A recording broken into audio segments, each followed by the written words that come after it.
Things are really happening in the garden. Here are some tips for success.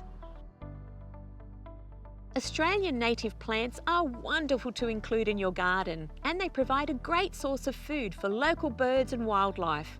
To help keep native plants healthy and flourishing, it's important to feed them regularly with a fertiliser that's safe for native plants like Yates Dynamic Lifter. Growing your own veggies is one of life's joys, but if you want to grow healthy veggies and have a really great harvest, you need to feed the plants regularly.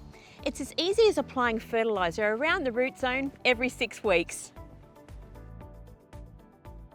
Have you noticed annoying tiny insects flying around your indoor plants? Or are your indoor plants looking pale and sick? It could be fungus gnats. Help stop the fungus gnat life cycle by sprinkling some abrasive granules over the surface of the potting mix. For more gardening advice, chat to our experts. Happy gardening!